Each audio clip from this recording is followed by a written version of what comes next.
ہاں، یہ ایک ٹیکنیکلی طور پر استعمال ہوتی ہیں۔ دم کے معنی عربی زبان میں خون کو کہتے ہیں، اور یہ استعارے کے طور پہ استعمال ہوتا ہے، اور اس کا استعارہ ہے قربانی کرنا، جانور ذبح کرنا، دم۔ عام طور پر کچھ ایسے احکامات الہی ہیں کچھ عبادت کرتے ہوئے، اسپیشلی حج کے دنوں میں، جن میں یہ ہے کہ جب آپ احرام باندھ لیں تو اس کے بعد آپ ان چیزوں سے آپ منع رہیں گے۔ مین کسی کو قتل نہیں کرنا، لڑائی جھگڑا نہیں کرنا، آپ نے کسی جانور کی آپ نے جان نہیں لینی، کسی وہاں پہ گھاس پھونس کو نہیں کاٹنا، درختوں کو نقصان نہیں پہنچانا۔ اگر کریں گے تو آپ کو دم دینا ہے۔ دم کے معنی ہوتے ہیں قربانی دینی ہے آپ نے، ٹھیک ہے؟ شکار بھی نہیں کر سکتے اس میں۔ تو دم کے ٹیکنیکلی طور پر قربانی کے لیے استعمال ہوتا ہے، ویسے لفظی معنی اس کے خون ہے۔ دوسرا آپ نے کہا کہ کفارہ۔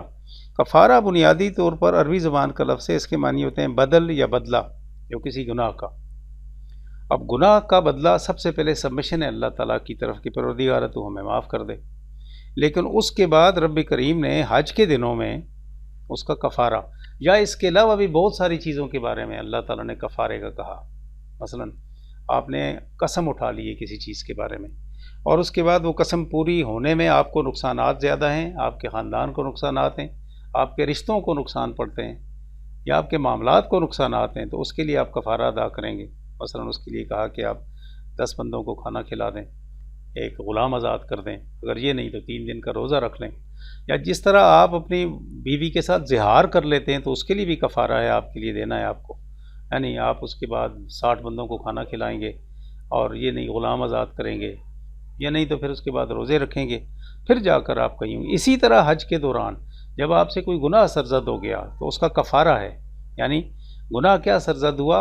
ان چیزوں سے جن سے اللہ نے منع کیا آپ کو، لیکن وہ آپ سے ہو گئیں احرام کی حالت میں، اس صورتحال میں ان کا کفارہ ہے۔ تو کفارہ وہاں پر متعین شدہ ہوتا ہے، بدل یا بدلہ ہے اس گناہ کا، اس کے ساتھ کہ آپ اللہ سے اس کی مغفرت کے لیے رجوع کریں۔ جہاں تک فدیے کا تعلق ہے تو فدیہ بنیادی طور پر خود اپنے آپ کو کسی ذمہ داری سے آزاد کرنے کا نام ہے۔ مثال کے طور پر آپ کے اوپر ذمہ داری ہے کہ آپ نے روزہ رکھنا ہے، رمضان کے مہینے میں فرض ہے، لیکن آپ کسی صورت نہیں ادا کر سکے تو پھر کیا کریں گے؟ ففدیۃ طعام مسکین، ایک مسکین کا آپ کھانا دے دیں گے۔